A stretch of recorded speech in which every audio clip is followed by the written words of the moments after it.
వచ్చిందో ఆ ప్రవచన ప్రకారముగానే దేవుడు కనిపెట్టగలిగారు. ప్రవక్త అయినటువంటి జకర్యా కాలంలో ఒక ప్రవచనాన్ని మనము బైబిల్లో చూస్తాం. జకర్యా గ్రంథాన్ని మనం ఒకవేళ పరిశీలించినట్లయితే ఒక ప్రవచనాన్ని ఆయన తెలియజేస్తాడు. ఆ ప్రవచనాన్ని మనము చదువుకొని ధ్యానించుకుందాం.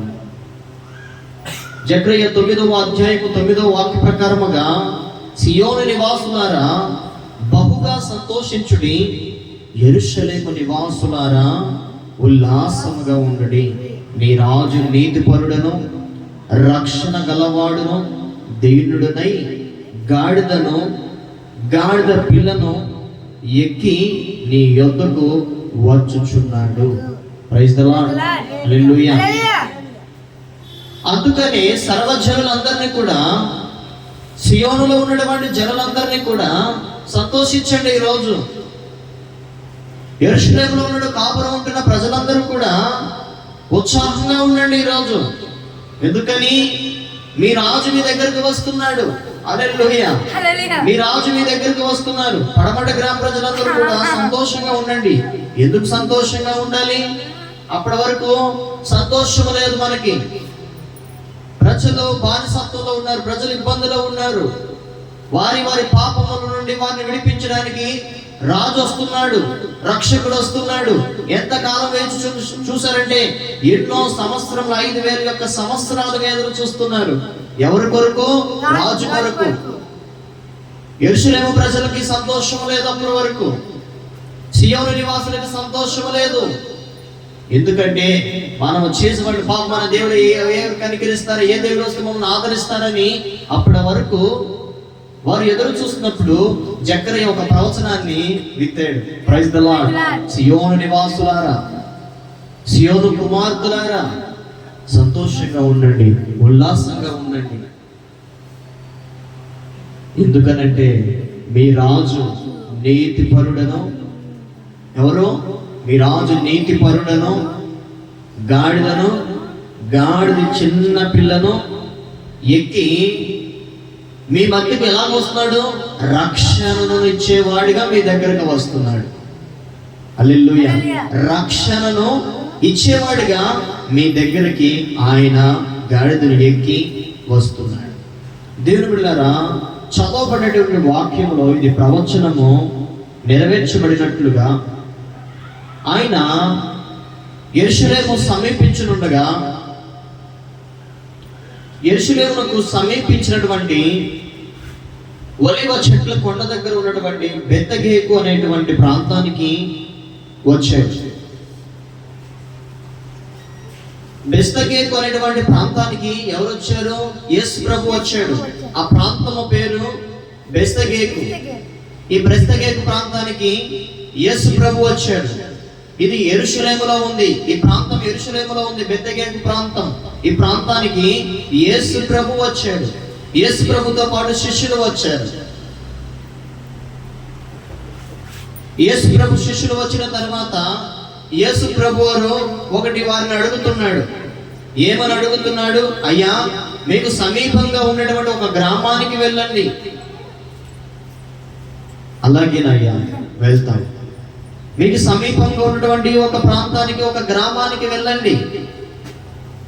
ఆ గ్రామానికి వెళ్ళిన తర్వాత ఒక గాడిద కట్టెల ద్వారా కట్టి ఉంటది.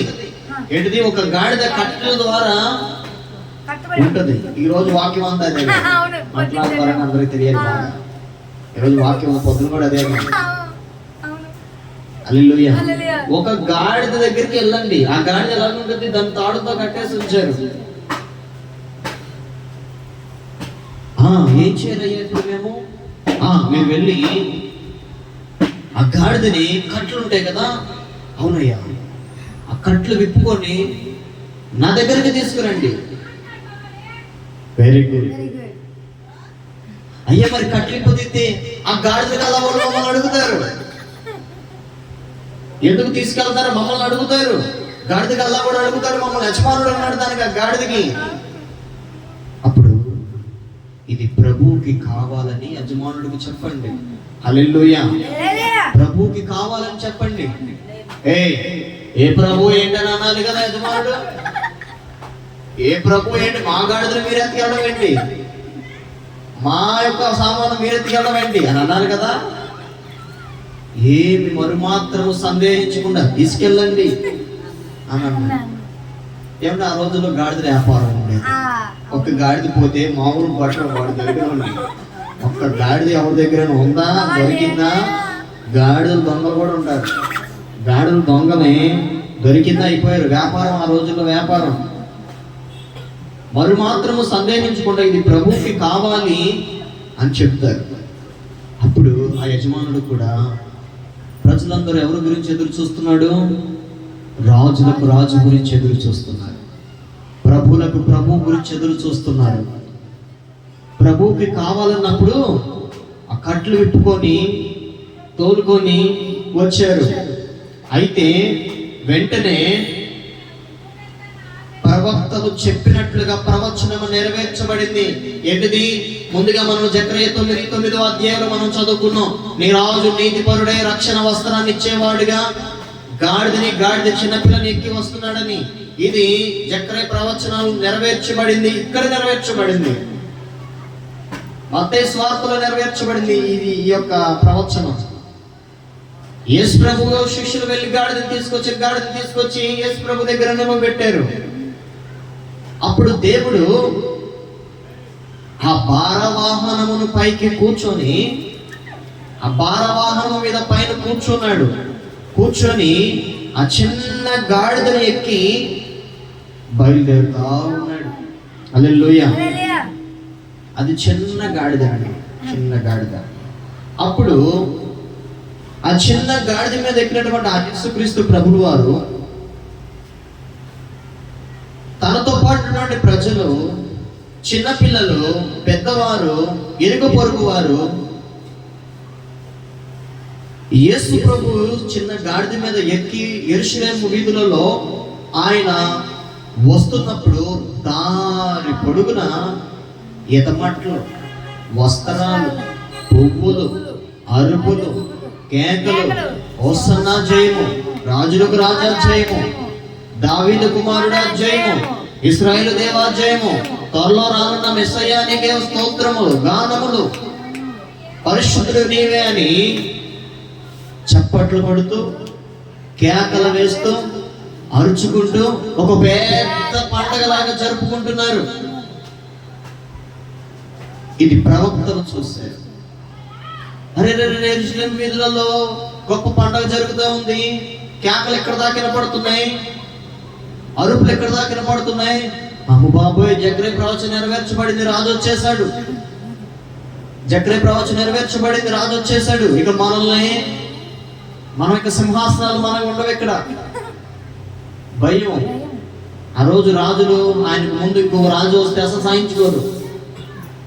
రాజ్యానికి ఇంకో రాజ్యం కడతాడేమో అని, ఇంకో రాజ్యానికి ఇంకో జనాలు పోగేసుకుంటాడేమో అని, ఇంకొక రాజు బయలుదేరాడు అసలు నచ్చదు.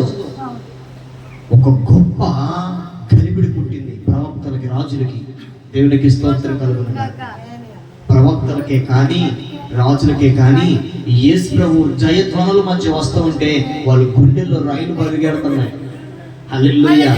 గుండెల్లో రైలు పరిగెడుతున్నాయండి. గొప్పపట్టు గుండె పట్టుకొని ఉన్నారు. అమ్మో, రాజు.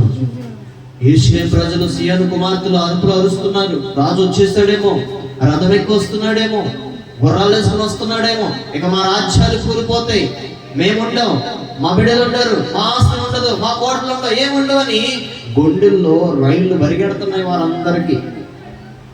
అప్పుడు ఆ యెరూషలేము వీధుల్లో నడుచుకుంటూ వస్తున్నాడు దేవుడు. అలాగే నడుచుకొని వస్తున్నాడు. గాడిద మీద ఎక్కి చక్కగా ఆయన కూర్చుంటే ఆ గాడిద ఆయన మోసుకుంటా వస్తాం. దేవునికి స్తోత్రం కలుగును గాక. అప్పుడు ఇదిగో నీ రాజు సాత్వికుడనే గాడిదను భారవాహగా పశు పిల్లలైన చిన్న గాడిదను ఎక్కి ఎందుకు వచ్చుచున్నాడు. సియోను కుమారుతో చెప్పుడి, శిష్యులకు వెళ్ళి యేసు ఆజ్ఞాపించిన ప్రకారం చేసి ఆ గాడిదను ఆ పిల్లను తోలుకొని వచ్చి వాటి మీద బట్టలు వేయగా వాటి మీద యేసు కూర్చుండెను. జన సమూహము అనేకులు కేకలు వేసి దారి పొడుగున కొందరు చెట్ల కొమ్మలు, పచ్చడి చెట్ల కొమ్మలు దారి పొడుగునా వేశారు.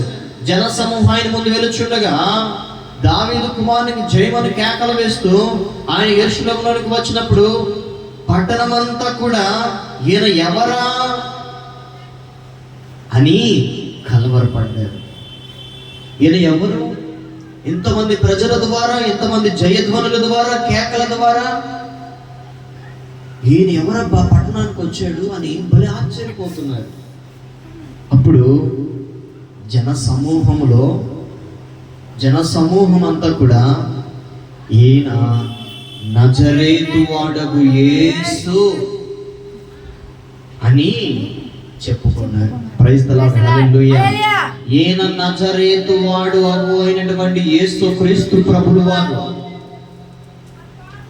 ఈయన మన బాధల నుండి, మన యొక్క పాపముల నుండి, ఈయన మన శాపముల నుండి మనల్ని విడిపించడానికి ఆయన బలహీనమైనది, భారవాహముగా ఉన్న దానిని ఎన్నుకున్నాడు. ఈయనే నజరేతు వాడగు యేసు ఈయనే అని ప్రజలందరూ చెప్పుకుంటుంటే గుండెల్లో రాజులకి రైళ్లు పరిగెడతా ఉన్నాయి. ఇదేంటి ఇప్పుడు క్యాట్లే అన్నారు, ఈయన నజరేతు వాడకు యేసు అని అంటున్నాడు. హల్లెలూయా. యేసు ప్రభు నజరేతులో పుట్టాడు. కిందటి సంవత్సరం మనం చదువుకున్నాం. నజరేతు వాడు యేసు, నజరేతు వాడు పేరు, నజరేతులో పుట్టాడు ఆయన. ఈయన నజరేతు వాడు అయినటువంటి యేసు క్రీస్తు ప్రభువు వారు, ఈయనే మెస్సయ్యా అని ప్రజలు గుర్తించారు. దేవుని బిడ్డలారా, ఈరోజు యేసు ప్రతి పాపపు కట్టు నుండి మనల్ని విడిపించడానికి, ప్రతి శాపకరమైనటువంటి కట్లు విడిపించడానికి యేసు కట్ల ద్వారా కట్టి ఉన్న దాన్ని మాత్రమే విడిపించండి అని చెప్పాడు. ఈరోజు మనం ఏ కట్ల ద్వారా ఇబ్బంది పడామో, ఈరోజు ఏ పాపం అనే కట్లు మనల్ని ఇబ్బంది పెడుతుందో, పాపం అనే కట్లు, శాపం అనే కట్లు, అనారోగ్యమైన కట్లు, నిందలనే కట్లు, బలహీనమైనటువంటి కట్లు, చేస్తున్న పనిలో అభివృద్ధి లేక, చేస్తున్నటువంటి పనిలో సమాధానం లేక, కుటుంబంలో సమాధానం లేక, బిడ్డల దగ్గర సమాధానం లేక, తెచ్చుకున్నటువంటి కష్టాన్ని దిగమింగలేక అనేక కట్ల ద్వారా మానవుడు ఇబ్బంది పడుతూ ఉన్నాడు గాడిదలాగా. ప్రజలందరూ కూడా కట్ల ద్వారా ఇబ్బంది పడి అపవాదిగాడి యొక్క సంఖ్యల ద్వారా ఇబ్బంది పడుతూ ఉన్నారు. కానీ దేవుడు అన్నాడు, కట్టి ఉన్న దాన్నే విప్పండి. ప్రైజ్ ది లార్డ్ అన్నాడు దేవుడు. కట్టి ఉన్న దానినే విప్పించండి. పక్కన ఒకటి ఉంది, కట్టేకుండా ఉంది. 2 గాడిదలు ఉన్నాయి. గాడిద దగ్గర 2 గాడిదలు ఉంటే కట్టిన దాన్ని మీరు ఓడ తీసుకురండి అన్నాడు. ఎందుకో తెలుసా? ఏమండి, ఎందుకు కట్టేశారండి గాడిదని? ఆ గాడిదని ఎందుకు కట్టేశారు? పారిపోద్దని. ఆ గాడిద ఎందుకు కట్టించారు? ఇది బరువులు పోయాలి.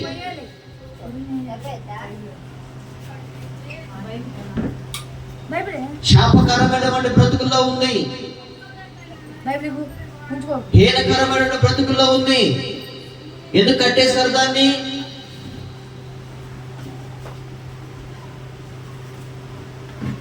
దీంతో బరువు మోయించడానికి యజమానుడు అనుకుంటున్నాడు.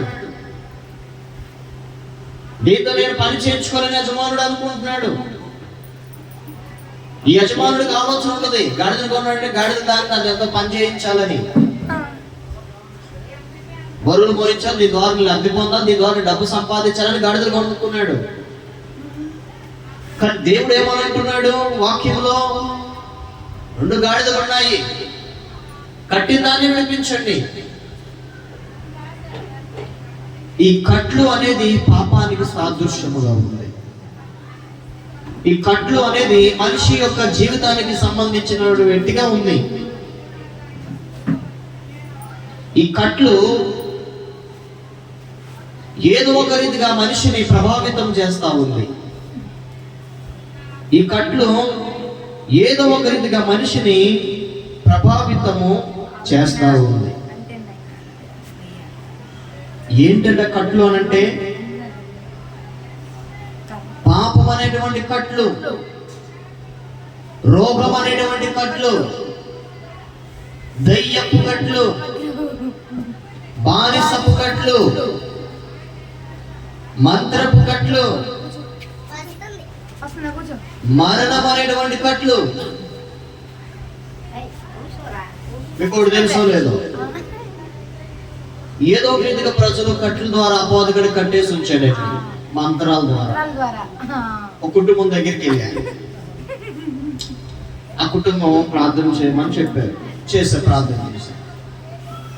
చివరిగా నాకేంటో చెప్పలేదు వాళ్ళు, నేను కూడా అడగడం మర్చిపోయాను. ఇక వాళ్ళే గుసగుసలు ఆడుకుంటున్నారు. వాళ్ళే ఉన్నది నిజం చెప్పట్లా. పాస్టర్ గారు వచ్చిన తర్వాత వాళ్ళే గుసగుసలు ఆడుకుంటా ఉన్నారు. బాగున్నారంటే బాగున్నాం, అనారోగ్యం ఉందా, అనారోగ్యం ఎలాగే ఉందని అంటున్నారు. ఏమండి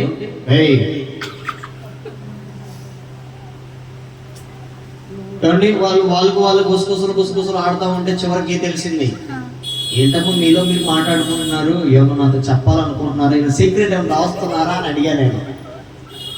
మీకు చెప్పలేదా పాస్టర్ గారు? నాకు చెప్పలేదే అని అన్నా. ఎవరు వీళ్ళకి చేతబడి చేశారయ్యా? ఏంటది? ఎవరో వీళ్ళకి చేతబడి చేశారయ్యా అని చెప్పారు. ఆమె చెప్పట్లా ఉన్నది, వీళ్ళకి ఎవరో నన్ను చేతబడి చేశారయ్యా అని చెప్పారు. ఇట్లాగా సాతానుగాడు కట్లు, చేతబడేటువంటి కట్లు, ఆ కుటుంబాన్ని ఏం చేశాడు? కట్టేశాడు. ఈ చేతబడి కట్ల ద్వారా కుటుంబం వర్ధిల్లట్లేదు, బిడ్డలు వర్ధిల్లట్లేదు. ఎన్ని లక్షలు ఖర్చు పెట్టి అనారోగ్యమే, ఎంత ఆరోగ్యం ఉన్న అనారోగ్యమే. వారు ఏ కట్ల ద్వారా ఇబ్బంది పడ్డారు? చేతబడి చేశారు వాళ్ళకి. ఆ కుటుంబానికి చేతబడి చేశారు కదా, వారు వర్ధిల్లట్లేదు.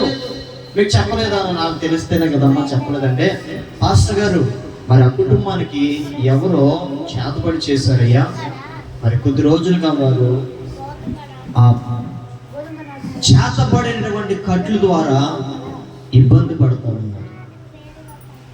కాబట్టి అనుదినము ప్రాంతంలో జ్ఞాపకం చేసుకోండి అని అన్నారు. ఇట్లా మానవుడు చూసుకుంటే పాపము ద్వారా, రోగము ద్వారా, వ్యభిచారము ద్వారా, మంత్రాల ద్వారా, చేతబడి ద్వారా, మరణము ద్వారా ఎవరికి వారు అపవాదిగా ఇలా కట్టేసి ఉంచాడు. అప్పుడు దేవుడికి గుర్తొచ్చింది పాయింట్. Praise the lord.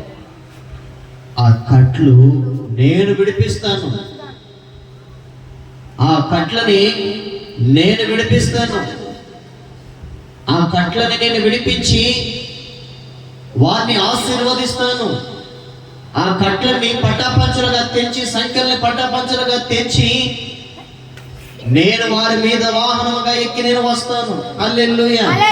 అందుకనే పాపం అనే కట్లని, మంత్రం అనే కట్లని ఆ గాడిద అప్పుడు వరకు కట్టేసి ఉంచారు. దాన్ని ఏం చేశారంటే విడిపించుకొని తీసుకురండి అని. దేవుళ్ళరా, ఇలాగ మనము చూసుకున్నట్లయితే అనేక కట్ల ద్వారా మానవుడు కట్టేసి అపవాదిగాడు బాగా చిత్రహింసలు పెడుతున్నాడు కుటుంబాల్లో. ఇప్పుడు దేవుడు ఏం చేస్తా తెలుసా? దేవుడు వాటన్నిటిని యేసు నామములో విడిపించునుగాక. హల్లెలూయా. విడిపించునుగాక. అనేక కట్ల ద్వారా మనం ఈరోజు కట్టబడి ఉండొచ్చు. చేసుకుంటున్న పని ద్వారా మనకు సుఖం లేకుండా ఉండొచ్చు. తింటున్న ఆహారానికి కడుపు మింగని రోజులు ఉండొచ్చు. మన సమస్యలు మనం చూసుకొని మన జీవితం మీద మనకే విరష్ట పుట్టుండొచ్చు. మన సంపాదన మీద మనకే విరష్ట పుట్టుండొచ్చు. మన ఆర్థిక ఇబ్బందులు మన మీద మనకే విరష్ట పుట్టింది. ఎందుకు బ్రతుకున్నాం అనుకుని ఉండొచ్చు. ఈ రోజు ఈ రోజు నీవు ఆయన కట్టల ద్వారా ఇబ్బంది పడి ఎందుకు ప్రభు నన్ను ఈ స్థితిలో ఉంచేసాను దేవుడు నువ్వు అడగ ఉండొచ్చు. ఎందుకు ప్రభు నన్ను ఈ రకంగా నన్ను ఇబ్బంది పెడుతున్నావు అనొచ్చు. ఎందుకు ప్రభు ఈ రకంగా నేను శోధించబడుతున్నాను అడగొచ్చు. ఎందుకు ప్రభు నన్ను ఈ రీతిగా అనేకులు నన్ను మోసం చేసిన నన్ను ఇలా ఉంచొచ్చు అనొచ్చు. అనేకులు నన్ను చూసి నా బాధ అర్థం చేసుకోకపోకుండా ఉండొచ్చు. ఇది అపవాది గారు కట్టల ద్వారా ఇబ్బంది పెడుతున్నాడు. ఇది అపవాది గారు శోధనకు గురి చేస్తున్నాడు అని నీవు అనుకొని, అని నీవు బాధపడతా, అని నీవు రోధిస్తూ ఉంటే దేవుడిని కట్లు విడిపించడానికి ఆయన గాడిద మీద వచ్చి ఆ చిన్న గాడిదని కట్లని విడిపించినట్లుగా ప్రతి బంధకములు, ప్రతి కట్లు, ప్రతి పాపము, ప్రతి చేతబడి కట్లు ప్రభు అయిన యేసు క్రీస్తు నామములో విడుదలవును గాక. అప్పుడు మీరు వెళ్ళి కట్లని విప్పండి. మరి మాత్రం యజమానుడు కూడా సందేశించాల. ఆల్రెడీ అర్థమైపోయి ఉండొచ్చు. రాజులకి రాజు, ప్రభువులకు ప్రభు వస్తున్నాడు. రాజులకు రాజు, ప్రభువులకు ప్రభు వస్తున్నాడు. ఆయన కొరకు నేను ఈ గాడిదని నేను ఇస్తే నాకు ఎంత ఘనత వస్తుందో, నా గాడిదకి ఎంత ఘనత వస్తుందో అని అనుకున్నాడు. దేవుడు బిడ్డలారా, ఇలాగ అనేక కట్ల ద్వారా ఒకవేళ నువ్వు ఇబ్బంది పడతా ఉంటే దేవుడి రాత్రి విడిపించడానికి సమర్థుడై ఉన్నవాడు. ఈ రాత్రి మనల్ని విడిపించడానికి దేవుడు రక్షకుడై ఉన్నవాడు. దావీదు కుమారుడు ఇశ్రాయేలు దేవుడు మనల్ని కాపాడుటకు ఆయన భారవాహముల మీద వచ్చి రాజులకి దడ పుట్టించాడే ఆ రోజుల్లో దేవుడు. హల్లెలూయా. ఆ రీతిగా కొన్ని కట్లు ఉంటాయి ఏమండి. ఆ రీతిగా కొన్ని కట్లు గాడిదలో కూడా రకాలు ఉంటాయి. కట్లు ఉన్నట్టుగానే గాడిదలో రకాలు ఉంటాయి. హల్లెలూయా. గాడిదలో రకాలు ఏమండి. గాడిదకి 1 నెల 2 నెలల్లో కట్లు కట్టు చూద్దాం.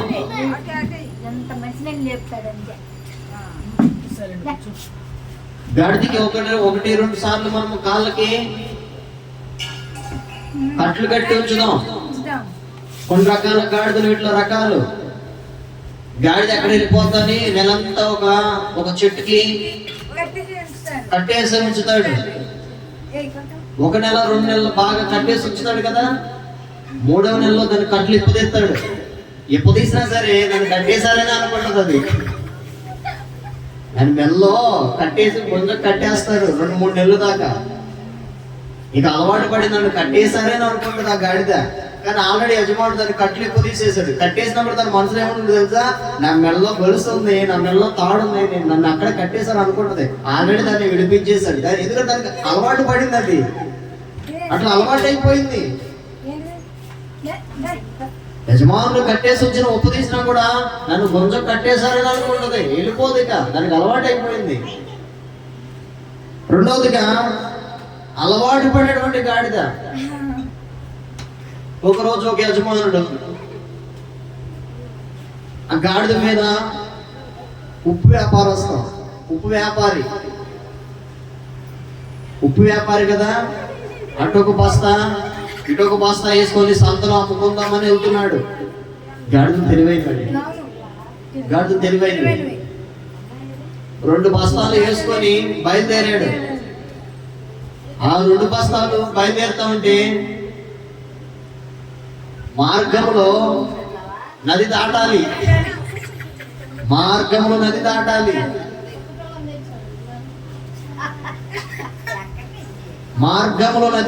కదా.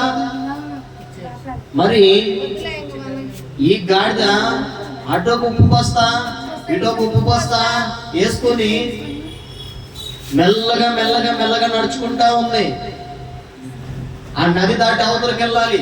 ఒకరోజు బాగానే వెళ్ళింది, 2వ రోజు కూడా బాగానే వెళ్ళింది, 3వ రోజు కొంచెం దానికి బరువు అనిపించింది. బరువు అనిపించేవాడికి నది దాటాలి కదా. నది దాటేటప్పుడు పడిపోయినట్టుగా యాక్షన్ చేసింది. ఈ నది దాటేటప్పుడు పడిపోయినట్టుగా యాక్షన్ చేసింది. భుజాల మీద ఏమున్నాయి?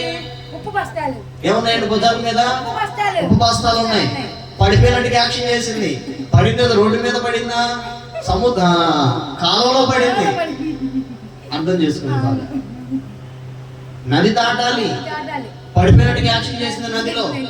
నదిలో పడిపోయినట్టు యాక్షన్ చేస్తే ఉంది. ఉప్పు సగం కరిగిపోయిందని చెప్పండి. ఉప్పు సగం కరిగిపోయింది. ఈ ఉప్పు సగం కరిగిపోయిన తర్వాత దానికి కొంచెం 10 కిలోల ఉప్పు వేస్తే ఏముంది? పడిపోయినట్టు యాక్షన్ చేసింది కదా. ఉప్పు సగం 5 కిలోలు కరిగిపోయి సరిపోయి కొంచెం తేలిక కనిపించింది. ఇదేదో ఐడియా బాగున్నట్టుగా ఉంది. పడిపోయినట్టుగా యాక్షన్ చేస్తే కొంచెం నా మీద ఉన్నటువంటి భారం తగ్గిందే అనుకుని మళ్ళా లేచి మళ్ళీ కొంచెం ముందుకెళ్ళిన తర్వాత ఆ యజమానుడికి డౌట్ వచ్చింది. ఇదేంటి, నేను 10 కిలోలు కదా ఉప్పేసింది, ఏంటండి నేను 10 కిలోలు కదా ఉప్పేసింది, 5 కిలోలు ఉందేంటి? ఓ దారి పొడుగున ఏదైనా పోయి ఉంటుందేమో అని అనుకున్నాడు. Praise the Lord. దారి పొడుగున ఏదైనా పోయిందేమో, ఏదైనా చిల్లు పడి ఏదైనా పోయిందేమో ఉప్పు అని అనుకున్నాడు. మరుసటి రోజు మరలా ఉప్పు బస్తాలు దాని మీద వేసాడు. మరలా నది దగ్గరికి వచ్చిన తర్వాత మళ్ళా పడిపోయినట్టు యాక్షన్ చేసింది. మళ్ళా 10 కిలోల ఉప్పు 5 కిలోలో వస్తుంది. మరలా ఇదేంటి, నేను ఏదో పొరపాటు చేసుకున్నానేమో, సంచికి ఏదైనా చిల్లు పడిందేమో, సంచికి ఏదైనా ఇది పడిందేమో అని పాపం చూసుకున్న చిల్లేం లేదు, మొత్తానికి బాగానే ఉంది. సరే, 3వసారి కూడా దాని మీద 10 కిలోలు ఉప్పు వేసాడు. 3వసారి కూడా అలవాటైనటువంటి గాడిద మరలా నది దగ్గరకు వచ్చిన పడిపోయినట్టు యాక్షన్ చేసింది. ఇక ఉప్పు వ్యాపారస్తుడికి చాలా నష్టం వస్తుంది. ఉప్పు చేసుకునే వాడికి నష్టం వస్తుంది, లాస్ పోతున్నాడు. చివరిగా ఒక ఉపాయం ఆలోచించాడు దేవుడు. చివరికి ఒక ఉపాయం ఆలోచించి ఏదైతే దాని మీద వేయాల్సిన ఉప్పు బస్తాలు ఉన్నాయో, ఏమండి, ఏదైతే దాని మీద వేయాల్సిన ఉప్పు బస్తాలు ఉన్నాయో, ఎంత పత్తి అటొక మూట ఇటొక మూట పత్తిని వేసాడు. ఈ పత్తిని వేసి, ఏంటా యజమానుడు వాళ్ళు ఎంత తేలిగ్గా ఉంది, ఇంత బాగా మంచిగా ఉంది, పత్తి వేసాడు అని చక్కగా మోసుకుంటా వెళ్ళి దాని అలవాటు ప్రకారముగా మరలా వెళ్ళి సముద్ర చెరువులో పడ్డట్టుగా యాక్షన్ చేసింది. ఇక ఆ చెరువులో పడ్డట్టు గాడి పైకి లాగట్లేదు. ఇక ఉప్పు కదా కరిగిపోతుంది, నాకు తేలిగ్గా ఉంది అనుకుంది. అసలుకి వచ్చేసింది దానికి. అటొక పట్టితో ఒక పత్తి వేసేపాటికి ఆ నీటి మూలంగా పత్తి బరువైపోయి అసలు ఈ గాడి పైకి ఎగలేకపోతుంది. ఇది యజమాని చూసేది, ఇది తెలుగు గల్ల గాడి, ఇది తెలుగు గల్ల కావాలనేది పడిపోతుంది, కావాలనేది బరువెక్కి కింద పడిపోతుంది. కాబట్టి అని పెళ్ళి ఒక కర్ర తీసుకొని దాని మీద కొడితే ఇక సచ్చినట్టు ముక్కుతా మూలుగుతా దాని మోయిలైన భారం అంతా కూడా మోసుకుంటా ఎలా తొదకు బుద్ధి తెచ్చుకుంది. అమ్మో, యజమాని కూడా తెలివైనోడే, అతి తెలివికి ప్రసాదించకూడదు. నేను నా గాడిద తెలివి ప్రసాదిస్తాను, మానవుడి తెలివి ప్రసాదించాడు. నా మీద పత్తి వేసాడు. ఈ పొరుగుకి నేను చచ్చి ఉండేదాన్ని. అమ్మో, చెరువులో పడ్డానికి ఎట్టాగో నా యజమానుడు వచ్చి పైకి రేపు చచ్చేదాన్ని. అమ్మో, ఈసారి ఎంత బోరువైనా నేను పోయాలి, కింద పడ్డాక నాటకాలు చేయడం కుదరదేక పత్తి వేసాడు నా భుజాల మీద. వాళ్ళ చెరువులో పడ్డాను అనుకో, పత్తి ఏమైంది? కరిగిపోతుంది, బరువైపోతుంది. పత్తి బరువైపోతుంది, దూది. తెలివి గలటువంటి గాడిద, అలవాటు పడ్డటువంటి గాడిదలు. తర్వాతగా మూడవదిగా 2 దొడ్ల మధ్య ఉండేటువంటి గాడిదలు, జ్ఞానము లేని గాడిదలు. యేసును మోసిన గాడిద, బుద్ధి చెప్పిన గాడిద, దేవుణ్ణి ఘనపరిచిన గాడిద. Praise the Lord. ఈ దొడ్డిలో ఒక గాడిద కొంతసేపు, మళ్ళీ ఆ దొడ్డిలోకి వెళ్ళిన తర్వాత కొంతసేపు గాడిద. వీటి మనస్తత్వం 2 రకాలుగా ఉంటుంది. కొంచెం ఇక్కడ ఉంటుంది, కొంచెం అక్కడ ఉంటుంది. తర్వాత జ్ఞానము లేని గాడిదలు, యేసును గురించిన యేసుని కనపరిచిన గాడిద ఉంది బైబిల్లో. తర్వాత యేసుక్రీస్తునే మోసినటువంటి గాడిదని మనం చూస్తాం. ఈరోజు ఏ స్థితిలో మనము పిలువబడుతున్నామో, ఏ స్థితిలో మనకి యేసును మోసేవారిలాగా ఉన్నాము, యేసును గుర్చిన సువార్త అందించేవారిగా ఉన్నామగా, ఆ భారవాయుమైన యేసుక్రీస్తు ప్రభువు వారిని అది మోసినట్టుగా మనం కూడా మన హృదయంలో యేసు ప్రభువు మోసేవారుగా మనం ఉండాలి. జ్ఞానము లేని గాడిదల వలె మనం భక్తిని, మన విశ్వాసాన్ని మనం ఎన్నటికీ మన విశ్వాసాన్ని వమ్ము చేసుకోకూడదు. అజ్ఞానముతో మనం ఎంత భారమైనా సరే ఎంతసేపు దించేసుకుందామని అనుకుంటాడు. ఒక చిన్న క్లిప్పింగ్ వచ్చింది వీడియో. శిలువను మోసుకుంటూ వెళ్తున్నాడు ఒక వ్యక్తి, ఇంకొక వ్యక్తి కూడా శిలువను మోసుకుంటూ వెళ్తున్నాడు. ఏమండి, ఇద్దరు వ్యక్తులు శిలువను మోసుకొని వెంబడిస్తూ ఉన్నారు. మూడవ వ్యక్తి, అయ్యా నువ్వు మొయ్యలేకపోతున్నావు కదా, వాడు వడ్రంగోడు, అయ్యా నువ్వు శిలువను మొయ్యలేకపోతున్నావు కదా, కొంచెం భారం తగ్గించుకోవచ్చు కదా అని అన్నాడు. ఏంటది, ఇంత శిలువ మోస్తున్నావు కదా, కొంచెం భారాన్ని తగ్గించుకుంటే సరిపోద్ది కదా అని అన్నాడు. భారం తగ్గించుకుంటే ఏం చేయాలి వడ్రంగోడు? శిలువుని, ఏమండి నేను మొయ్యలేకపోతున్నాను శిలువుని అన్నాడు. ఒక పార్ట్ తీసేద్దాము శిలువలో, అప్పుడు నీకు కొంచెం భారం తగ్గిద్ది అని అన్నాడు. హల్లెలూయా. కానీ వాడు వడ్రంగోడు కదా, లోపలికి వెళ్ళి రంపం తీసుకొచ్చాడు. రంపం తీసుకొచ్చి, ఇంత భారంగా మోస్తున్నావు నువ్వు, ఇంత బరువైనది ఇది, కాబట్టి సగం కోద్దాము నీ శిలువని, కొంచెం బరువు తగ్గిద్ది అని అంటున్నాడు. అలాగైతే ఓకే ఓకే ఇదేదో ఐడియా బాగుంది అని చెప్పి సగం శిలువని కోసేసాడు. ఈ మొదటి వ్యక్తి దగ్గరికి వచ్చి, అయ్యా నువ్వు కూడా మొయ్యలేక, ఈడ్చగలలేక, శ్రమలు, బలహీనతలు, కుటుంబం, అప్పులు, ఈఎంఐలు, డ్వాక్రాలు ఇవన్నీ ఉన్నాయి కదా, ఇవన్నీ పోవాలంటే సగం కోస్తానయ్యా అంటే ఏదని అంటాడు. ఎంత భారమైనా సరే శిలువను మోస్తా నేను, ఎంత బరువైనా సరే మోస్తా నేను. లేదయ్యా కొంచెం కోస్తాను, బరువు తగ్గిద్దండి. వెళ్ళలేదు, నేను ఎంత భారమైనా సరే మోయగలుగుతా అని అన్నాడు. అయ్యా నీకు చెప్తున్నాను అంతవరకు, నేనంత మాత్రాన్ని చెప్తున్నా భారం తగ్గించుకోమని అని అన్నాడు. సగం దూరం వెళ్ళాడు. మళ్ళీ రెండో వ్యక్తి దగ్గరికి వచ్చాడు. అయ్యా ఇంకా ఇబ్బంది పడుతున్నావా? అయ్యా ఇంకా బరువు అయిపోతుందయ్యా ఈ శిలువ, ఇంకా బరువు అయిపోతుందయ్యా, నువ్వు సగం మొక్క కోసావు, ఇంకో సగం మొక్క కోస్తే ఇంకా తేలిగ్గా ఉంది కదా అన్నాడు. ఇక సగం కోసేసాడు. ఇంకొంచెం ముందుకెళ్ళారు. ఇంకొంచెం ముందుకెళ్ళిన తర్వాత కొంచెము భారం తగ్గినట్టు అనిపించింది. కానీ ఈ వ్యక్తి చెప్పే మాటలకి ఇంకొంచెం సగం సిలువని కట్ చేసేసాడు. ఈ సగం సిలువని కట్ చేసిన తర్వాత ఇక మనోడు ఈజీగా మోసుకెళ్తున్నాడు. బరువు తగ్గిపోయింది కదా, ఈజీగా మోసుకెళ్తున్నాడు. ఈజీగా మోసుకెళ్ళిన తర్వాత పరలోకానికి, భూమికి ఒక నిచ్చెన వెయ్యాలి. ఏంటది? పరలోకానికి, భూలోకానికి నిచ్చెన వెయ్యాలి. రెండవ వ్యక్తి పరలోకానికి నిచ్చెన వేస్తున్నాడు. నిచ్చెన అందట్లా. పరలోకానికి నిచ్చెన వేస్తున్నాడు, ద్వారానికి అందటం లేదు. ఎందుకు అందటం లేదు? సగం కోసేసుకుంటే ఎక్కడ అందిద్ది? నిచ్చెన ఫుల్గా ఉండేది కదా, అది ఎక్కేది. మనం 2 అడుగులు వచ్చినక్కి నేను గోడకు పెయింట్ వేయాలంటే ఎట్టగా? 100 అడుగులు గోడకి 100 అడుగులు వచ్చినన్నా ఉండాలి. 5 అడుగులు కూడా కనీసం 4 అడుగులన్నా ఉండాలి. మనోడికి ఆ 1 అడుగు కూడా లేని పరిస్థితి, తేలిగ్గా ఉండదని చేసుకున్నాడు. మొత్తానికి సిలువంతరిని కట్ చేయించుకున్నాడు.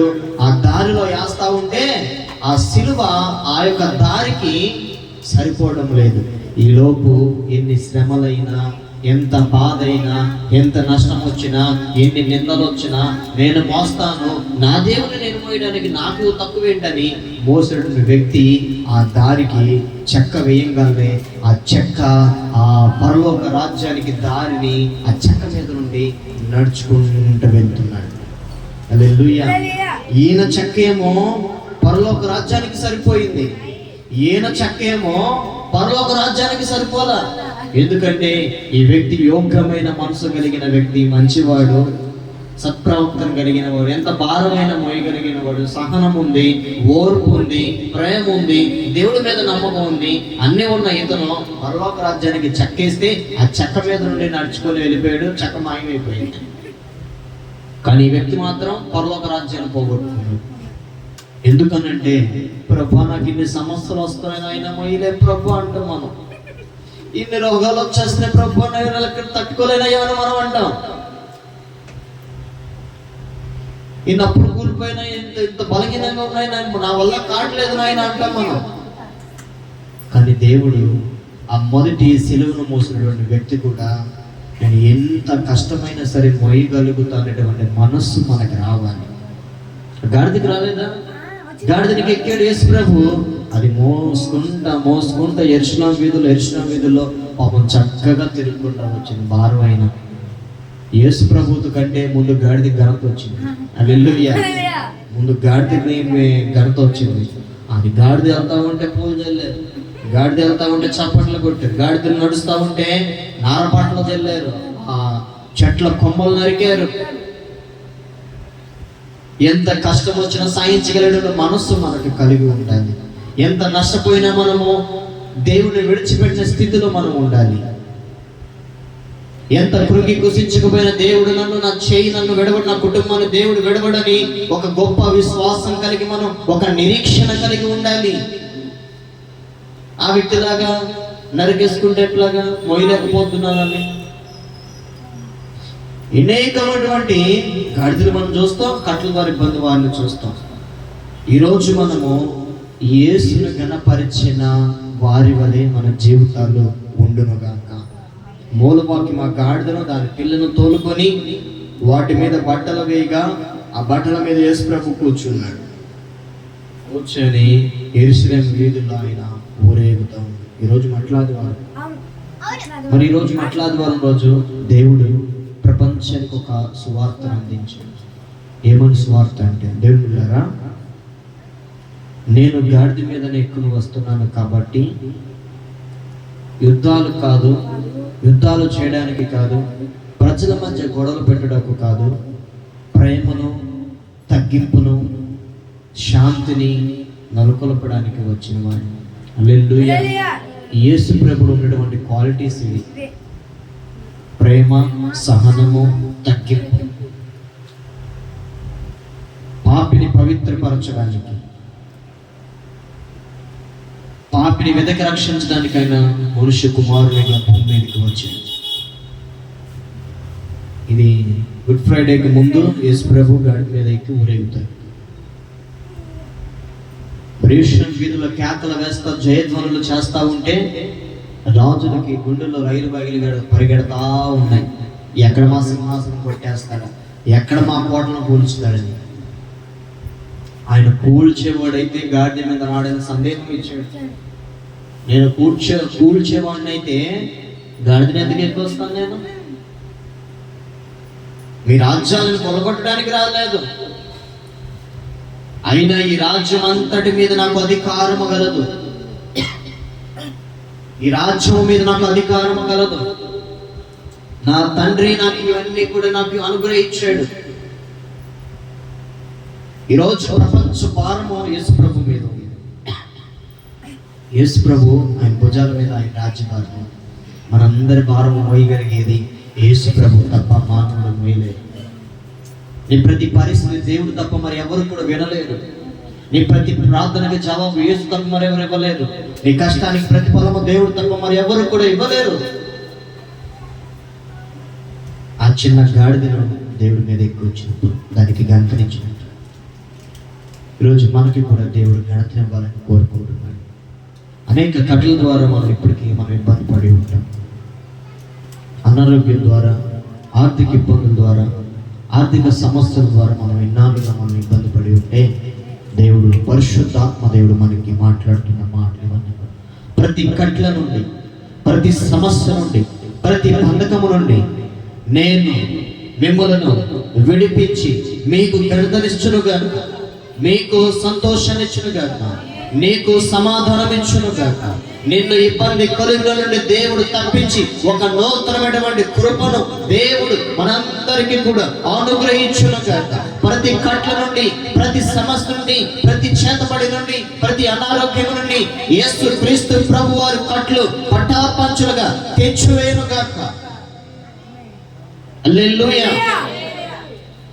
ఆ రీతిగా మన జీవితాలని, ఆ రీతిగా మన బ్రతుకులని దేవుడు ఇక నుండి సమస్యను విడిపించి ఆ యేసును మోసేటువంటి ఒక చిన్న గాడిద వలె మనసు నాకు నాయన. అయ్యా, సమస్యను తట్టుకునేటువంటి కృప నాకేమో, సమస్యని జయించగలిగినటువంటి ఆరోగ్యం నాకేమో, బలహీనతను జయించగలిగినటువంటి కృపను నాకేమో, ఈ సమస్యను తప్పించగల మార్గం కూడా నువ్వే ఇవ్వు నాయన. నువ్వు ఇస్తావు, నేను నమ్ముచున్నాను. హల్లెలూయా. నువ్వు ఇస్తావు నాయన. తప్పించగల మార్గం కూడా దేవుని దగ్గర మాత్రమే దొరికింది. మరి ఆయన దగ్గర తప్ప ఎవరి దగ్గర దొరికింది? మార్గం ఆయన దగ్గరే దొరికేది. ఏమండి, మార్గం చూపించమని మనుషుల దగ్గరికి వెళ్తే మనుషులు బోధలు తెచ్చేవాళ్ళు. మార్గం చూపించరండి బాబు. అమ్మా, నాకు ఇలా సమస్యలు ఒక మార్గం చెప్పండి. నాకేంటి సమస్యలు ఉన్నాయి, నీకే మార్గం చెప్తాను నేను. నాకేదిగా ఉంది, నీకేం చెప్పగలుగుతా నేను? నా స్థితే బాగలేదు, మా చెల్లి నా గురించి ప్రార్థన చేయమంటే నా బ్రతికే బాగలా, నీ గురించి నేనేం చేశాను? నాదే బాగలేదు, నీ గురించి నేనేం ప్రార్థన చేయను? అమ్మా, నీకు సమస్యలు ఉన్నాయి, నాకు ఉన్నాయి. ఒకరోజు ఇద్దరం ఉపవాసం ఉండి ఇద్దరం ప్రార్థన చేద్దాం. హల్లెలూయా. నీకు ఉన్నాయి సమస్యలు, నాకు ఉన్నాయి. మన ఇద్దరం కలిసి ఉపవాసం ఉండి మనం ప్రార్థన చేద్దాము. దేవుడు ఏ కట్ల ద్వారా ఇబ్బంది పడ్డావో దాన్ని విడిపిస్తాడు అని మనం చెప్పాలి. హల్లెలూయా. నీకు ఇబ్బందులే ఉన్నాయి, నాకు ఇబ్బందులే ఉన్నాయి అని ఎలా మనుషులతో ఎలాగ మాట్లాడాము మనం? హల్లెలూయా.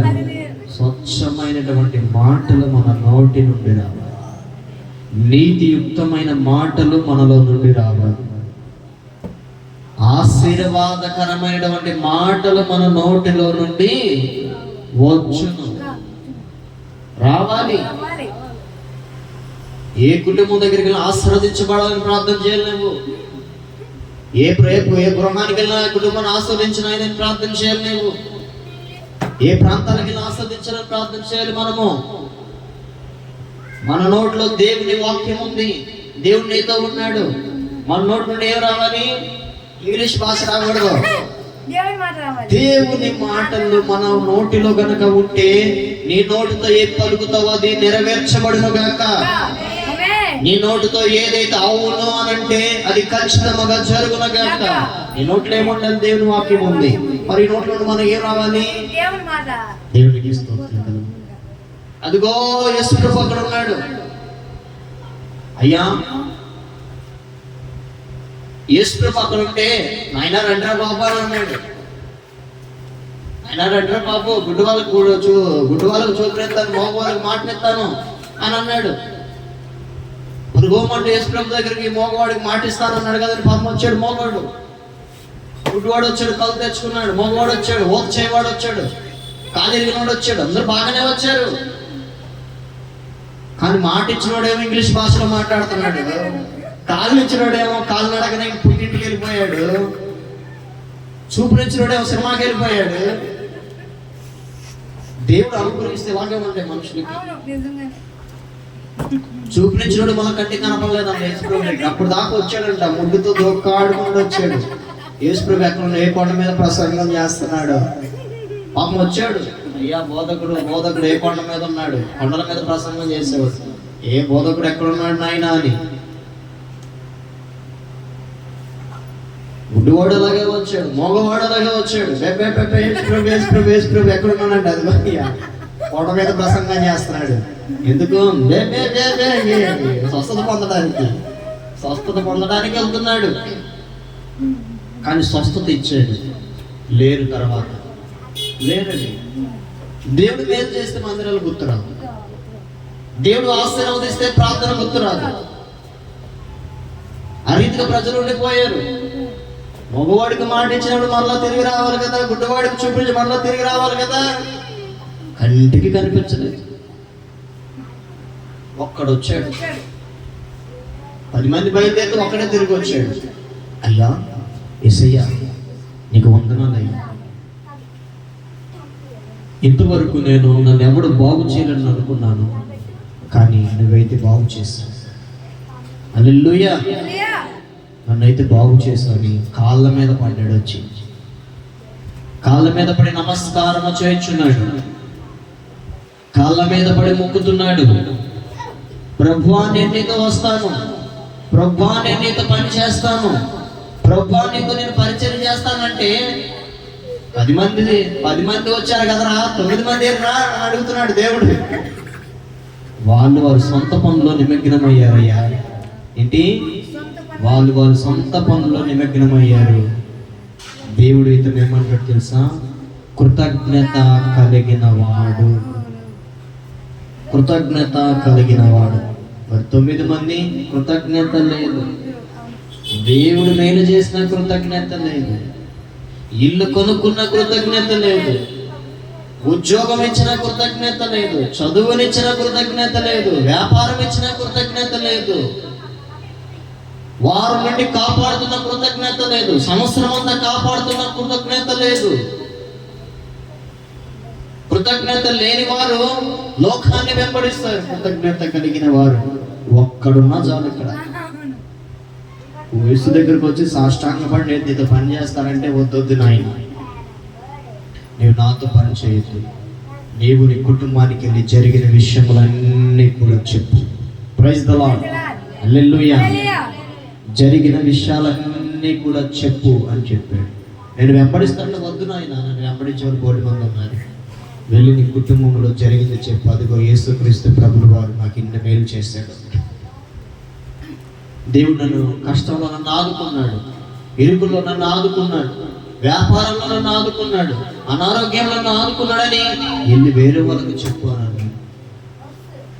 ఈ రీతిగా ప్రజల్లో తమ యొక్క భక్తిని నీ మీద చేసినటువంటి అద్భుతమైన కార్యాలు నీవు నీ ఇరుగు పొరుగు వారికి చెప్పాలి. నీ ఫ్యామిలీ మెంబర్స్కి చెప్పాలి దేవుడు చేసిన మేలు. సంఘంలో సాక్ష్యం చెప్పాలి దేవుడు చేసిన మేలులు. కృతజ్ఞతగా కూటములు జరిగించుకోవాలి. కృతజ్ఞతగా ఉంటే దేవుడు నిన్న మరి ఎక్కువగా ఆశీర్వదించునుగాక. హల్లెలూయా. మరి ఎక్కువగా దేవుడు కృతజ్ఞత కలిగిన వారిని ప్రతి ఒక్కరిని దేవుడు ఆశీర్వదించునుగాక. కృతజ్ఞత కలిగిన వారు ప్రభు దగ్గరికి వచ్చారు.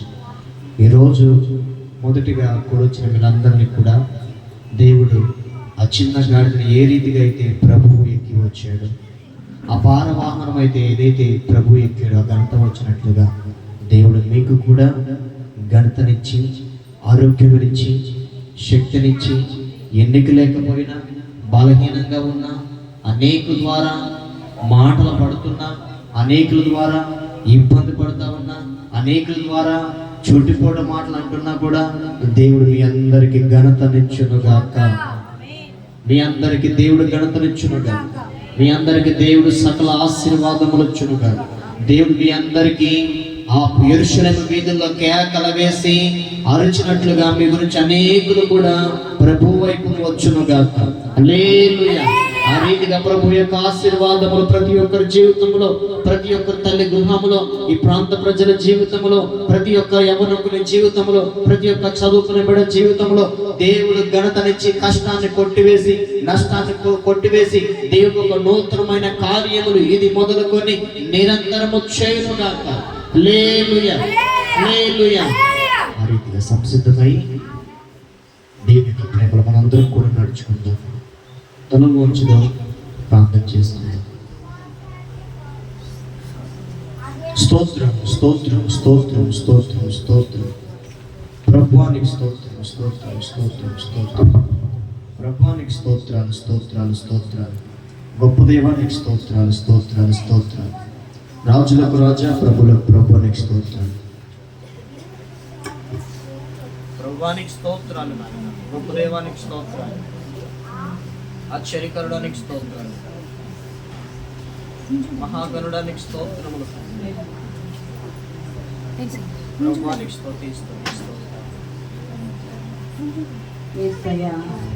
నీకే స్తోత్రములు, స్తుతులు. గొప్ప దేవుడు ప్రభువా, నీ స్తుతులు స్తోత్రాలు వందనాలు దేవా. కరుణా సంపన్నుడివి, దయా సంపన్నుడివి, ప్రేమ సంపన్నుడు నాయనా, నీ స్తుతులు స్తోత్రాలు దేవా. దేవా నీకు లెక్కలేనన్ని స్తుతులు స్తోత్రాలు